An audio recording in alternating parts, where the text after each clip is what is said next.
유럽 안보 질서에 이상 징후가 포착됐습니다. 가장 친미적인 나토 국가가 미국 무기를 선택하지 않았기 때문입니다. 에스토니아는 하이마스도 유럽 공동 무기도 아닌 전혀 다른 선택을 했습니다. 계약 규모는 크지 않았지만 이 선택 하나로 유럽 방산 시장 전체가 술렁이기 시작했습니다. 이건 무기 성능 이야기가 아닙니다. 왜 유럽은 더 이상 기다릴 수 없게 되었는지, 그리고 왜 한국이 중심에 등장했는지 지금부터 그 이야기를 공개합니다. 저는 요한 크라우스입니다. 올해 나이는 49살입니다. 오스트리아 빈에서 태어났고 지난 15년간 유럽 방산 조달 프로젝트의 독립 자문가로 일해왔습니다. 저는 특정 국가나 기업을 대변하지 않습니다. 다만 유럽 각국 정부가 무기를 구매할 때 그 결정이 합리적인지 검토하는 역할을 맡아왔죠. 브뤼셀과 빈을 오가며 수많은 보고서를 작성했고 회의실에서 군 관계자들과 마주 앉았습니다. 그 전에 좋아요와 구독 버튼을 꾹 한번 눌러주시면 저희 감동한국에 아주 큰 힘이 됩니다. 2022년 이후 유럽의 분위기는 완전히 달라졌습니다. 우크라이나 전쟁이 장기화되면서 각국은 재무장을 서두르기 시작했어요. 독일은 1000억 유로 규모의 특별 국방 기금을 조성했고 폴란드는 군 현대화에 수백억 달러를 쏟아붓겠다고 선언했습니다. 프랑스와 영국은 자국 방산 기업을 밀어주려 했고 미국은 유럽 시장에서 점유율을 더 확대하려 했죠. 저는 그 소용돌이 한가운데서 각국의 선택을 분석하고 평가하는 일을 했습니다. 그해 가을 저는 에스토니아가 한국산 천무 다연장 로켓을 도입하기로 했다는 소식을 접했어요. 처음엔 별다른 감흥이 없었습니다. 에스토니아는 인구 130만 명의 작은 나라였고 그들의 국방 예산은 연간 10억 유로도 되지 않았죠. 한국 무기라는 것도 저에게는 낯선 선택지였지만 동유럽 소국들이 가끔 예상 밖의 결정을 내리는 건 드문 일이 아니었습니다. 저는 그저 하나의 소규모 계약으로 치부했어요. 그런데 이상한 일이 시작됐습니다. 그 뒤로 며칠 동안 브뤼셀에서 열린 방산 관련 회의에서 에스토니아의 선택이 반복적으로 언급됐어요. 처음엔 우연이라고 생각했습니다. 누군가 최근 뉴스로 화제를 꺼낸 것이라고 여겼죠. 하지만 다음 회의에서도 그 다음 회의에서도 같은 이야기가 나왔습니다. 독일 국방부 관계자가 천무의 사거리를 언급했고 폴란드 육군 장교는 에스토니아가 얼마나 빨리 계약을 체결했는지에 대해 물었어요. 저는 약간의 혼란을 느끼기 시작했습니다. 왜 이 계약이 계속 화제가 되는 걸까요? 에스토니아는 나토 회원국이지만 군사적 영향력이 크지 않았어요. 그들의 선택이 유럽 방산 질서를 바꿀 리 없었습니다. 저는 제 노트북을 열어 천무에 대한 자료를 찾아봤어요. 사거리는 80km, 발사대 하나당 12발의 로켓을 장착할 수 있다고 했습니다. 성능은 괜찮아 보였지만 특별히 압도적이지도 않았죠. 그런데 회의실에서 들리는 대화는 달랐습니다. 누군가는 천무의 정확도를 칭찬했고 다른 누군가는 한국 방산의 납기 준수율에 대해 이야기했어요. 저는 그 순간 깨달았습니다. 사람들이 관심을 가진 건 천무 그 자체가 아니라 에스토니아가 왜 그걸 선택했느냐는 점이었어요. 저는 빈으로 돌아가는 기차 안에서 계속 생각했습니다. 에스토니아는 전통적으로 독일이나 미국의 무기를 선호했어요. 그들은 나토 회원국이었고 서방 무기 체계와의 호환성을 중시했습니다. 그런데 갑자기 한국 무기를 선택했죠. 물론 가격이 저렴했을 수도 있습니다. 하지만 방산 조달에서 가격만으로 결정이 내려지는 경우는 거의 없었어요. 정치적 고려, 기술 이전, 유지보수 체계, 그리고 동맹국과의 관계까지 모든 게 복잡하게 얽혀 있었죠. 며칠 뒤 저는 한 폴란드 국방연구원과 점심을 함께 했습니다. 안제이 코발스키라는 이름의 그 연구원은 최근 폴란드가 한국으로부터 K2 흑표 전차와 K9 자주포를 대량 도입하기로 한 계약을 검토하는 팀에 속해 있었어요. 저는 가볍게 물었습니다. 에스토니아의 천무 계약에 대해 어떻게 생각하느냐고요? 안제이 코발스키는 잠시 멈칫하더니 말했습니다. 자기도 처음엔 이해가 안 됐다고요. 하지만 지금은 조금 다르게 보인다고 했습니다. 저는 더 자세히 물었어요. 무슨 뜻이냐고요? 안제이 코발스키는 천천히 설명했습니다. 에스토니아는 러시아와 국경을 맞대고 있어요. 그들에게 가장 중요한 건 전쟁이 터졌을 때 즉시 사용할 수 있는 무기였죠. 서방 무기들은 성능은 좋지만 납기가 불확실했습니다. 독일 기업들은 주문이 밀려 있었고 미국은 우크라이나 지원을 우선시하고 있었어요. 반면 한국은 계약 후 2년 안에 인도를 약속했다고 합니다. 저는 고개를 끄덕였지만 여전히 석연치 않았습니다. 납기만으로 설명되지 않는 무언가가 있었어요. 만약 시간이 문제였다면 에스토니아는 중고 장비를 구입할 수도 있었습니다. 유럽에는 구형 로켓 시스템들이 여전히 많았죠. 하지만 그들은 새 장비를 선택했고 그것도 한국산을 골랐습니다. 다음 주 저는 브뤼셀의 한 세미나에 참석했어요. 주제는 유럽의 방산 자립이었습니다. 발표자들은 유럽이 미국 무기에 덜 의존해야 한다고 주장했고 프랑스와 독일의 공동 개발 프로젝트를 강조했죠. 그런데 질의응답 시간에 누군가 손을 들었습니다. 한 벨기에 국방부 관계자였어요. 피에르 뒤퐁이라는 이름의 그 관계자는 물었습니다. 유럽 자립을 이야기하는데 왜 에스토니아는 한국 무기를 샀느냐고요? 발표자는 잠시 당황한 표정을 지었습니다. 그리고는 에스토니아의 선택을 비판하기 시작했어요. 유럽 방산 산업을 약화시키는 결정이라고 했습니다. 하지만 저는 그의 말을 들으며 다른 생각을 했어요. 그가 화가 난 진짜 이유는 유럽 산업이 아니라 자신이 예상하지 못한 일이 벌어졌기 때문이 아닐까요? 저는 그날 저녁 호텔방에서 다시 자료를 뒤적였습니다. 한국 방산에 대한 보고서들을 찾아봤어요. 놀랍게도 최근 몇 년간 한국은 폴란드뿐 아니라 호주, 이집트, 노르웨이에도 무기를 수출했습니다. K9 자주포는 이미 여러 나라에서 운용되고 있었고 천문은 아랍에미리트에서도 도입을 검토 중이라고 했어요. 수출액은 2022년 기준으로 170억 달러를 넘었고 2023년에는 그 규모가 더 커질 전망이었습니다. 저는 이상한 기분이 들었습니다. 왜 저는 이걸 몰랐을까요? 저는 15년간 방산 조달을 분석해왔는데 한국 무기가 이렇게 빠르게 확산되고 있다는 걸 인지하지 못했습니다. 아니, 인지했지만 중요하게 여기지 않았던 것 같았어요. 저는 항상 유럽과 미국 중심으로 사고했고 그 외의 선택지는 예외적인 경우로만 봤습니다. 다음 달 저는 독일 미넨에서 열린 또 다른 회의에 참석했어요. 이번에는 동유럽 국가들의 재무장 전략에 대한 논의였습니다. 회의실에는 루마니아, 불가리아, 라트비아 국방부 관계자들이 있었죠. 발표가 끝난 뒤 비공식 대화 시간에 저는 라트비아 대표와 이야기를 나눴습니다. 마르티니쉬 베르지니쉬라는 이름의 그 대표는 라트비아도 최근 방공 시스템 도입을 검토 중이라고 했어요. 저는 어떤 옵션을 고려하고 있느냐고 물었습니다. 마르티니쉬 베르지니쉬는 미국의 패트리어트, 이스라엘의 아이언돔, 그리고 한국의 천궁을 언급했어요. 저는 깜짝 놀랐습니다. 천궁이라는 이름을 처음 들었거든요. 마르티니쉬 베르지니쉬는 웃으며 말했습니다. 한국 방산이 요즘 많이 거론된다고요. 저는 왜 천궁을 고려하느냐고 물었어요. 마르티니쉬 베르지니쉬는 답했습니다. 가격 대비 성능이 우수하고 납기가 빠르며 무엇보다 한국은 정치적 조건을 거의 요구하지 않는다고요. 미국이나 유럽 국가들은 무기를 팔면서 정치적 영향력을 행사하려 하지만 한국은 그런 게 없다고 했습니다. 저는 호텔로 돌아가는 길에 계속 그 말을 되새겼어요. 정치적 조건이 없다는 게 그렇게 중요한 요소였을까요? 동유럽 국가들은 나토 회원국이지만 동시에 자국의 주권을 지키려는 의지가 강했습니다. 그들은 미국이나 독일의 영향력 아래 들어가길 원치 않았어요. 한국 무기는 그들에게 제3의 선택지를 제공했던 걸까요? 저는 그날 밤 잠을 이루지 못했습니다. 제 머릿속에서 퍼즐 조각들이 맞춰지지 않았어요. 에스토니아의 천무 계약은 여전히 이해되지 않았습니다. 납기, 가격, 정치적 중립성, 이 모든 걸 고려해도 뭔가 빠진 것 같았어요. 왜 유럽의 방산 전문가들은 이 계약에 대해 불편해하는 걸까요? 왜 저 역시 불편함을 느끼는 걸까요? 며칠 뒤 저는 빈의 한 카페에서 오스트리아 국방부 출신 동료를 만났습니다. 한스 밀러라는 이름의 그 동료는 은퇴 후 방산 컨설팅을 하고 있었어요. 저는 에스토니아 이야기를 꺼냈습니다. 한스 밀러는 웃으며 말했어요. 자기도 그 계약에 대해 들었다고요. 그리고는 한 가지 질문을 던졌습니다. 요한, 자네는 유럽 방산 질서가 영원히 유지될 거라고 생각하나? 저는 순간 할 말을 잃었습니다. 한스 밀러는 계속 말했어요.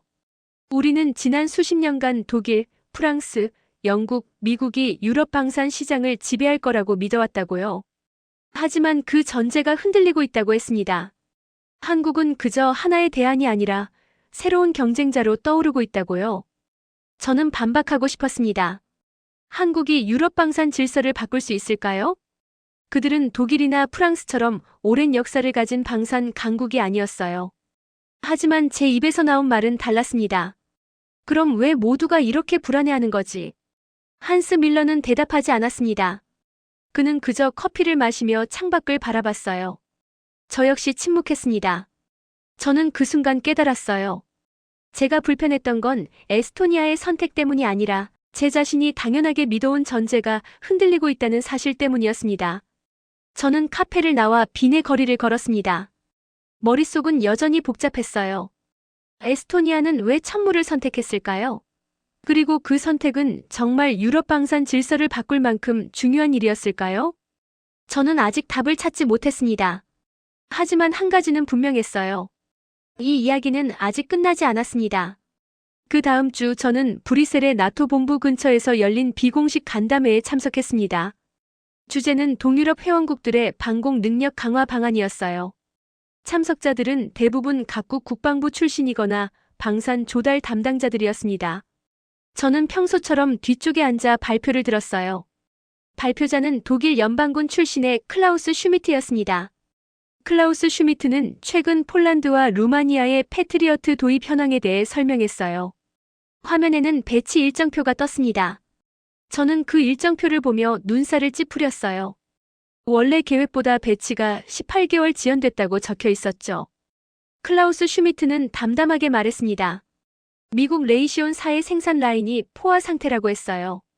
우크라이나 지원이 우선이고 대만 수출 물량도 밀려 있으며 중동 계약까지 겹쳐서 유럽 회원국들은 대기 명단에 올라가 있다고 했습니다. 저는 손으로 이마를 짚었어요.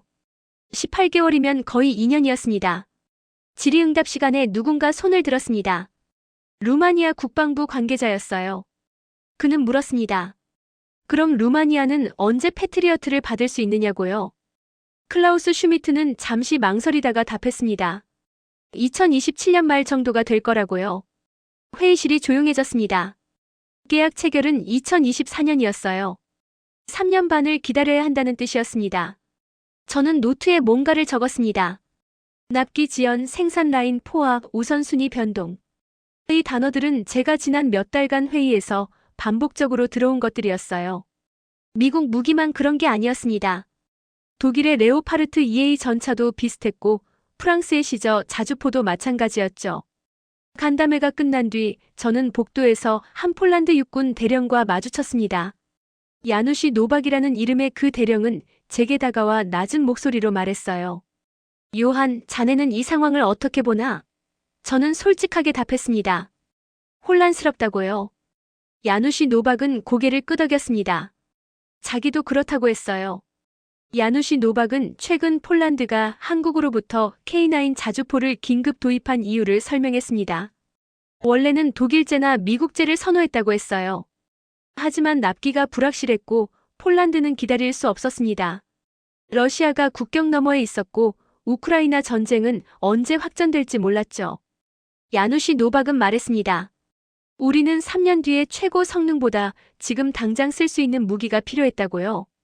저는 그날 저녁 호텔방으로 돌아와 생각에 잠겼습니다. 폴란드의 K9 도입, 에스토니아의 천무 계약, 이 모든 게 우연이 아닐 수 있다는 생각이 들었어요. 제가 놓친 건 기술이나 성능이 아니라 시간이라는 변수였습니다. 유럽 국가들은 더 이상 기다릴 여유가 없었어요. 다음 날 저는 빈으로 돌아가는 기차 안에서 몇 가지 보고서를 검토했습니다. 그중 하나는 프랑스와 독일이 공동 개발 중인 차세대 전투기 FCAS에 관한 것이었어요. 저는 그 보고서를 읽으며 한숨을 쉬었습니다. 프로젝트는 원래 2025년 시작 예정이었지만 이미 2028년으로 연기됐어요. 예산은 처음 계획보다 40% 늘어났고 프랑스와 독일은 세부 사양을 놓고 계속 다투고 있었습니다. 저는 창밖을 바라보며 중얼거렸습니다. 왜 유럽 방산 프로젝트는 항상 이 모양일까? 저는 15년간 이런 일들을 수없이 봐왔어요. 에어버스 A400 수송기, 타이거 공격 헬기, 호라이즌급 구축함, 모두 지연과 예산 초과로 얼룩졌습니다. 이유는 항상 비슷했어요. 참여국들의 이해관계, 정치적 압력, 여론의 반발, 기술 표준 논쟁. 빈에 도착한 뒤 저는 며칠간 집중적으로 자료를 정리했습니다. 최근 3년간 유럽 각국이 발주한 방산 계약들을 리스트로 만들었어요. 놀라운 패턴이 보였습니다. 미국이나 유럽 무기를 선택한 계약들은 대부분 납기가 3년 이상이었고 그나마도 확정이 아니라 예정이었어요. 반면 다른 선택지를 고려한 국가들은 2년 이내 인도를 조건으로 걸었습니다. 저는 한 가지 사실을 깨달았어요. 조달 담당자들은 더 이상 기술 사양서를 먼저 보지 않는다는 걸요. 그들이 가장 먼저 확인하는 건 납기였습니다. 인도 일정이 불확실하면 아무리 성능이 좋아도 의미가 없었어요. 전쟁은 3년 뒤가 아니라 지금 당장 터질 수 있었죠. 그 주 금요일, 저는 오스트리아 국방부의 한 실무자와 점심을 함께 했습니다. 마르쿠스 슈타이너라는 이름의 그 실무자는 최근 오스트리아의 방공 시스템 업그레이드 프로젝트를 담당하고 있었어요. 저는 진행 상황을 물었습니다. 마르쿠스 슈타이너는 한숨을 쉬며 말했어요. 복잡하다고요. 마르쿠스 슈타이너는 설명했습니다. 오스트리아는 중립국이기 때문에 무기 선택에 제약이 많다고 했어요. 미국 무기를 사면 정치적 논란이 생기고 러시아 무기는 이제 선택지가 아니었습니다. 유럽 무기는 비싸고 납기가 길었죠. 마르쿠스 슈타이너는 말했습니다. 결국 남은 건 이스라엘이나 한국 정도라고요. 저는 포크를 내려놓고 물었습니다. 한국 무기를 진지하게 고려하고 있느냐고요. 마르쿠스 슈타이너는 고개를 끄덕였어요. 천공 시스템을 검토 중이라고 했습니다. 가격은 패트리어트의 60% 수준이고 성능은 크게 뒤처지지 않으며 납기는 24개월 이내라고 했어요. 저는 잠시 말을 잃었습니다. 저녁에 집으로 돌아와 저는 책상 앞에 앉았습니다. 노트북을 열어 한국 방산에 대한 자료를 다시 찾아봤어요. 이번엔 좀 더 깊이 파고들었습니다. 한국은 2022년부터 급격히 수출을 늘렸어요. 폴란드의 K2 전차 1000대, K9 자주포 672문, 천무 다연장 로켓 288기를 수출했습니다. 계약 규모는 120억 달러가 넘었죠. 저는 그 수치를 보며 고개를 갸우뚱했습니다. 폴란드는 나토 회원국이었고 전통적으로 미국 무기를 선호했어요. 그런데 왜 갑자기 한국 무기를 대량으로 샀을까요? 저는 폴란드 계약 조건을 자세히 읽어봤습니다.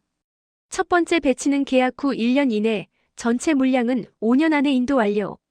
게다가 일부는 폴란드 현지에서 생산하기로 했어요. 저는 비교를 위해 미국 무기 계약을 찾아봤습니다.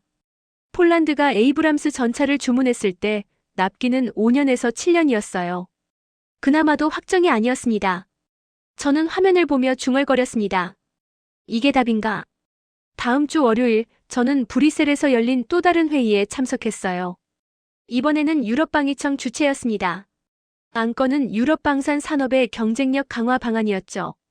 발표자들은 유럽 통합방산 기지 구축, 공동 연구개발 확대, 영내 조달 우선 원칙 같은 이야기를 했습니다. 저는 뒤에서 듣다가 손을 들었어요. 질문을 하나 했습니다. 그런 원칙들이 실제로 납기를 보장할 수 있느냐고요? 회의실이 조용해졌습니다. 발표자는 잠시 당황한 표정을 지었어요. 그리고는 답했습니다. 장기적으로는 가능하다고요. 저는 재차 물었습니다. 장기적이란 얼마나 긴 시간을 의미하느냐고요. 발표자는 대답하지 못했습니다. 대신 다른 참석자가 끼어들었어요. 프랑스 국방부 관계자였습니다. 그는 말했습니다. 납기는 기술 문제가 아니라 정치 문제라고요. 유럽은 민주주의 국가들이고 의회와 여론의 동의를 받아야 하며 그 과정에서 시간이 걸린다고 했습니다. 저는 반박하고 싶었지만 참았어요. 회의가 끝난 뒤 저는 복도에서 한 스웨덴 국방연구원과 마주쳤습니다. 안나 린드벨이라는 이름의 그 연구원은 제게 다가와 말했어요. 요한, 아까 질문 잘했다고요. 저는 쓴웃음을 지었습니다. 안나 린드베리는 덧붙였습니다. 우리는 모두 알고 있다고요. 유럽 방산이 정치에 발목 잡혀 있다는 걸요. 하지만 아무도 솔직하게 말하지 않는다고 했습니다. 저는 그날 밤 호텔방에서 잠을 이루지 못했습니다. 머릿속이 복잡했어요. 지난 몇 주간 제가 본 건 뭐였을까요? 미국 무기의 납기 불확실성, 유럽 프로젝트의 정치적 지연, 그리고 그 틈을 비집고 들어온 새로운 선택지들. 이 모든 게 우연이 아니라 구조적인 문제라면? 다음 날 아침, 저는 비냉 기차를 탔습니다. 창밖으로 유럽의 평화로운 풍경이 지나갔어요. 하지만 저는 그 평화가 얼마나 취약한지 알고 있었습니다. 우크라이나 전쟁은 여전히 진행 중이었고, 러시아는 언제든 다시 움직일 수 있었죠. 유럽 국가들은 시간과 싸우고 있었어요. 저는 노트북을 열어 지난 3개월간의 회의 기록을 다시 읽어봤습니다. 그리고 한 가지 패턴을 발견했어요. 회의 때마다 누군가는 한국 무기를 언급했습니다. 처음엔 예외적인 선택으로, 나중엔 고려 대상으로, 최근엔 실질적인 대안으로요. 이 변화는 단 3개월 만에 일어났습니다. 저는 창밖을 바라보며 생각했습니다. 에스토니아의 천무 계약은 우연이 아니었어요. 그건 징후였습니다. 유럽 방산 조달 구조가 스스로 발목을 잡고 있을 때 누군가는 다른 길을 찾을 수밖에 없었죠. 그리고 그 길은 이미 열려 있었습니다. 빈에 도착했을 때 저는 여전히 답을 찾지 못한 상태였습니다. 하지만 질문은 달라져 있었어요. 이제 저는 에스토니아가 왜 천무를 선택했는지 묻지 않았습니다. 대신 이렇게 물었죠. 왜 유럽은 스스로를 지키는 무기조차 제때 만들어내지 못하는가? 저는 그 질문에 답하고 싶지 않았습니다. 하지만 피할 수도 없었어요. 왜냐하면 그 답은 제가 15년간 믿어온 모든 전제를 뒤흔들 테니까요. 그 질문은 제 머릿속에서 며칠간 맴돌았습니다. 왜 유럽은 스스로를 지키는 무기조차 제때 만들어내지 못하는가? 저는 답을 찾으려 하지 않았어요. 하지만 자료를 정리하고 회의에 참석하는 동안 답은 저절로 모습을 드러내기 시작했습니다. 그 주 목요일, 저는 한 독일 싱크탱크의 보고서를 읽고 있었어요. 제목은 유럽 방위 산업의 공급망 취약성 분석이었습니다. 보고서는 유럽 방산 기업들이 핵심 부품의 상당수를 미국에서 수입한다는 사실을 지적했어요. 프랑스의 시저 자주포도, 독일의 레오파르트 전차도, 영국의 챌린저 전차도 마찬가지였죠. 미국이 수출 승인을 보류하면 유럽은 자국 무기조차 제대로 생산할 수 없었습니다. 저는 그 대목에서 멈췄습니다. 그리고 다시 에스토니아를 떠올렸어요. 천무는 한국산 무기였지만 발사 통제 시스템의 일부는 미국 기술과 호환됐습니다. 나토 통신 체계와도 연결될 수 있었죠. 완전히 독립적이지도 완전히 종속적이지도 않았어요. 저는 노트에 뭔가를 적었습니다. 연결성을 유지하되 승인 구조에서는 자유롭다. 며칠 뒤 저는 브뤼셀에서 열린 비공식 안보 회의에 참석했습니다. 주제는 중거리 미사일 배치 문제였어요. 회의실에는 독일, 프랑스, 폴란드, 발트 3국 대표들이 있었습니다. 발표자는 미국의 타우러스 미사일 유럽 배치 계획을 설명했죠. 하지만 독일 대표는 난색을 표했어요. 독일 의회가 미국 미사일 배치를 승인하지 않을 가능성이 크다고 했습니다. 폴란드 대표가 즉시 반박했어요. 그럼 독일은 동유럽을 어떻게 방어할 생각이냐고 물었습니다. 독일 대표는 대답하지 못했어요. 대신 프랑스 대표가 끼어들었습니다. 유럽은 미국 무기에 의존하지 말고 자체 개발해야 한다고 했죠. 폴란드 대표는 웃으며 물었습니다. 그게 언제 완성되느냐고요? 프랑스 대표는 침묵했습니다. 저는 뒤에서 그 광경을 지켜봤어요. 이 회의는 지난 몇 년간 수없이 반복된 풍경이었습니다. 독일은 정치적 부담을 우려했고 프랑스는 자주성을 강조했으며 동유럽 국가들은 현실적인 위협을 이야기했죠. 아무도 합의에 도달하지 못했습니다. 회의가 끝난 뒤 저는 복도에서 한 에스토니아 국방부 관계자와 마주쳤습니다. 마티 카스크라는 이름의 그 관계자는 제게 다가와 말했어요. 요한, 오늘 회의 어땠나? 저는 솔직하게 답했습니다. 답답했다고요. 마티 카스크는 고개를 끄덕였습니다. 자기도 그렇다고 했어요. 마티 카스크는 천무 계약에 대해 이야기했습니다. 에스토니아는 처음부터 미국 무기를 원했다고 했어요. 하지만 미국 의회 승인 절차는 복잡했고 납기는 불확실했습니다. 유럽 무기는 더 느렸죠. 에스토니아는 러시아 국경에서 170km 떨어진 나라였어요. 기다릴 시간이 없었습니다. 저는 물었습니다. 그럼 왜 천무였냐고요? 마티 카스크는 잠시 생각하더니 답했습니다. 천무는 나토 체계와 연결될 수 있었다고요. 미국의 승인이 필요 없었지만 미국과 완전히 단절되지도 않았습니다. 에스토니아는 여전히 나토 회원국으로 남을 수 있었죠. 마티 카스크는 덧붙였습니다. 한국은 우리에게 정치적 조건을 요구하지 않았다고요. 저는 그날 밤 호텔방으로 돌아와 노트를 펼쳤습니다. 그리고 지금까지 수집한 정보들을 정리하기 시작했어요. 미국 무기의 의회 승인 지연, 유럽 프로젝트의 정치적 교착, 한국 무기의 나토 호환성과 빠른 납기. 이 조각들이 맞춰지기 시작했습니다. 저는 한국 방산 수출 목록을 다시 살펴봤어요. 폴란드의 K2 전차는 독일 MTU 엔진을 사용했고 K9 자주포는 미국 사격 통제 시스템과 호환됐습니다. 천무 다연장 로켓도 나토 탄약 규격을 따랐죠. 한국은 완전히 독립적인 무기를 만든 게 아니라 서방 체계와 연결되면서도 단일 국가의 승인에 묶이지 않는 무기를 만들었어요. 저는 창밖을 바라보며 중얼거렸습니다. 이게 답이었나? 유럽이 만들지 못한 건 무기가 아니라 구조였습니다. 정치적 부담 없이, 의회 승인 없이 동맹 체계를 유지하면서도 빠르게 조달할 수 있는 구조요. 다음 주 저는 빈에서 한 보고서를 작성했습니다. 주제는 소규모 나토 회원국들의 방산 조달 패턴 변화였어요. 저는 지난 3년간의 계약들을 분석했습니다. 놀라운 사실을 발견했죠. 발트 3국, 폴란드, 루마니아, 이들 국가들은 모두 한국 무기를 검토했거나 도입했습니다. 공통점이 있었어요. 모두 러시아와 가까운 나라들이었고 모두 시간이 촉박했습니다. 저는 보고서에 한 문장을 추가했습니다.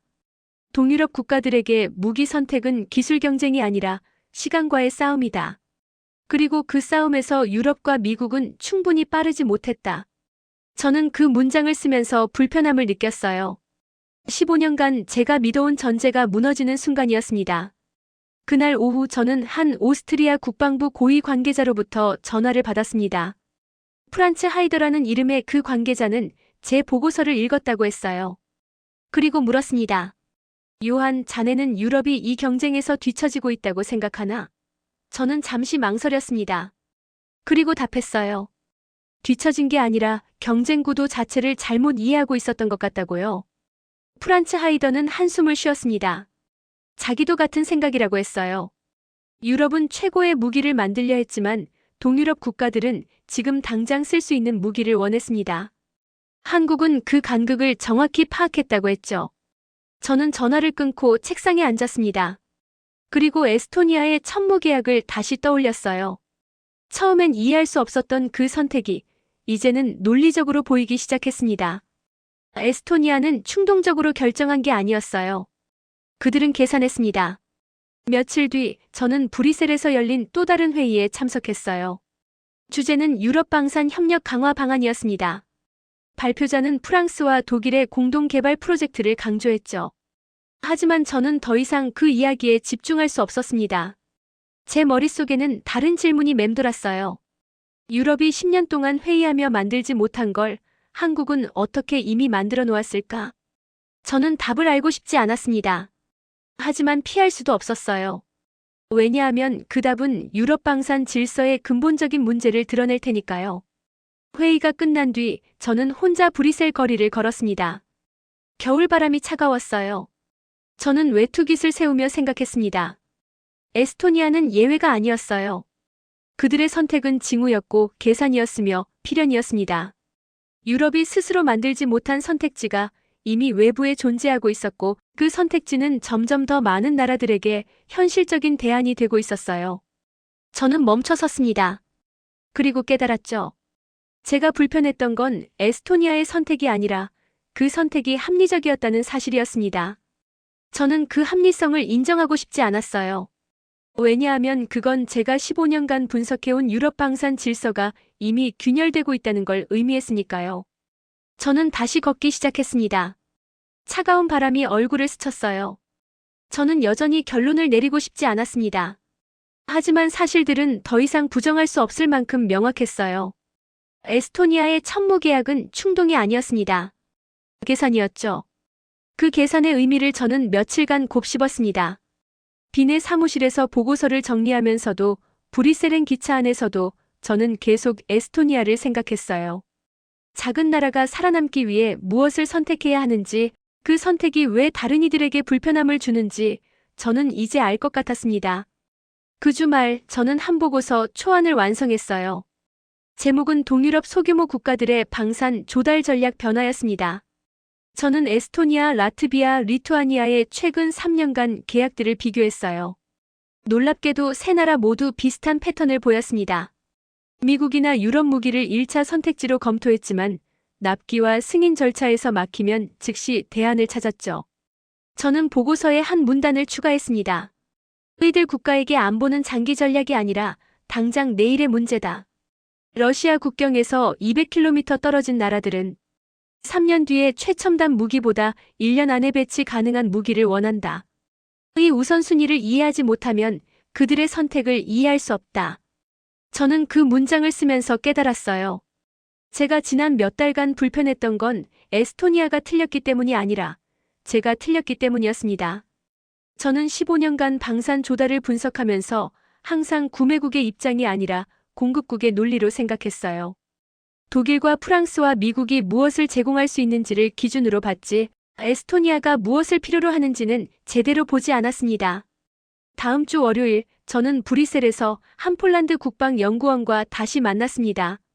안제이 코발스키였어요. 저는 제 보고서 초안을 보여줬습니다. 안제이 코발스키는 천천히 읽더니 고개를 끄덕였어요.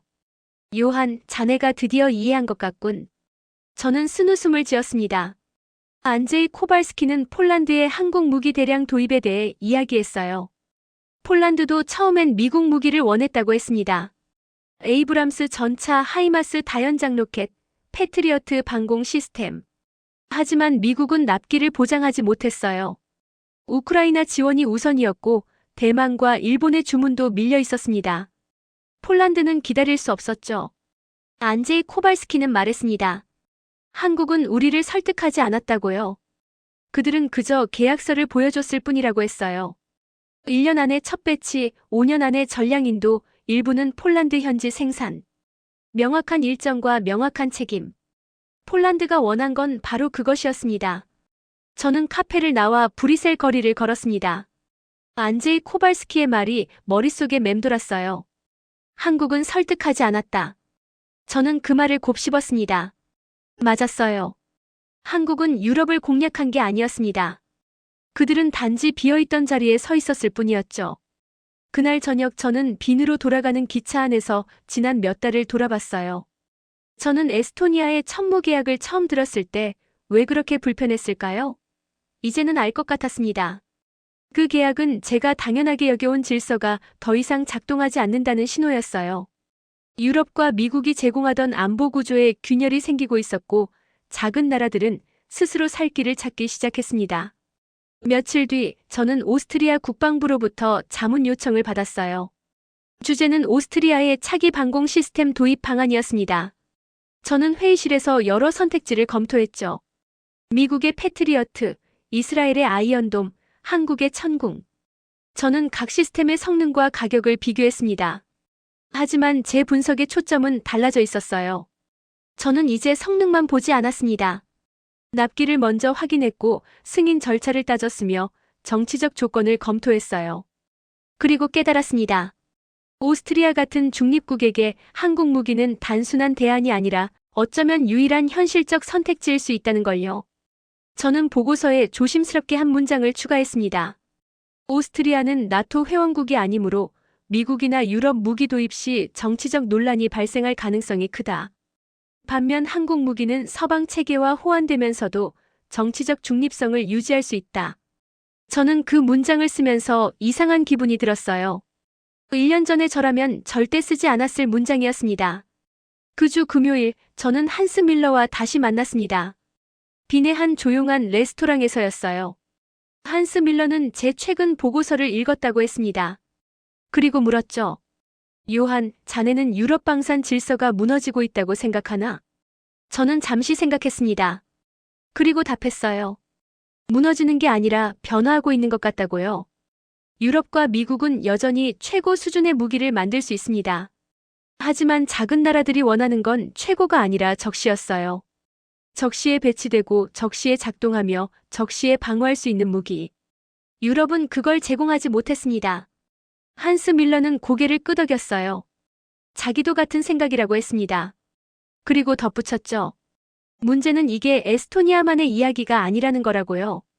앞으로 비슷한 선택을 하는 나라들이 더 나올 거라고 했습니다. 저는 와인잔을 들며 말했습니다. 이미 나오고 있다고요. 폴란드, 루마니아, 이집트, 노르웨이. 한스 밀러는 침묵했어요. 저 역시 더 이상 말하지 않았습니다. 우리는 둘 다 알고 있었어요. 이건 시작일 뿐이라는 걸요. 그날 밤 저는 빈의 거리를 혼자 걸었습니다. 차가운 겨울바람이 불었어요. 저는 외투 주머니에 손을 넣고 걸으며 생각했습니다. 지난 몇 달간 저는 에스토니아의 선택을 이해하려 애썼어요. 그리고 이제는 이해했습니다. 에스토니아는 모험을 한 게 아니었어요. 그들은 계산했고 선택했으며 그 선택은 합리적이었습니다. 한국은 유럽을 공격한 게 아니었어요. 그들은 단지 유럽과 미국이 동시에 제공하지 못한 것, 즉 빠른 납기와 명확한 책임 구조, 그리고 정치적 조건 없는 거래를 제공했을 뿐이었습니다. 저는 제 아파트에 도착해 창가에 섰습니다. 빈의 야경이 보였어요. 평화로워 보이는 풍경이었지만 저는 알고 있었습니다. 이 평화가 얼마나 불안정한 기반 위에 서 있는지를요. 유럽은 수십 년간 미국의 안보 우산 아래 있었고 그 우산이 영원히 유지될 거라 믿었어요. 하지만 우크라이나 전쟁은 그 믿음을 흔들었습니다. 저는 책상으로 돌아가 노트북을 열었습니다. 마지막 보고서를 작성할 시간이었어요. 제목은 유럽 소규모 국가들의 안보 딜레마와 조달 패턴 변화였습니다. 저는 천천히 타이핑을 시작했어요. 에스토니아의 천모 도입은 충격적인 결정이 아니다. 이는 작은 국가가 직면한 안보 딜레마에 대한 냉정한 대응이었다. 미국과 유럽이 제공하지 못한 것은 기술이 아니라 시간과 확실성이었다. 한국은 그 공백을 채웠다. 저는 그 문장을 쓰고 나서 잠시 멈췄습니다. 1년 전에 저라면 이런 보고서를 쓰지 못했을 거예요. 하지만 이제는 달랐습니다. 저는 사실을 있는 그대로 볼 수 있었어요. 다음 날 아침 저는 완성된 보고서를 관계자들에게 보냈습니다. 그리고 커피를 마시며 창밖을 바라봤어요. 저는 생각했습니다. 에스토니아의 선택은 끝이 아니라 시작이었다고요. 앞으로 더 많은 나라들이 비슷한 계산을 하게 될 것이고 비슷한 선택을 내리게 될 거라고요. 저는 커피잔을 내려놓았습니다. 그리고 조용히 중얼거렸어요. 에스토니아의 천무 계약은 충격이 아니었습니다. 신호였죠. 유럽 안보 질서가 변화하고 있다는 신호. 작은 나라들이 더 이상 기다리지 않겠다는 신호. 그리고 새로운 선택지가 이미 존재한다는 신호. 저는 창밖의 빈 거리를 바라봤습니다.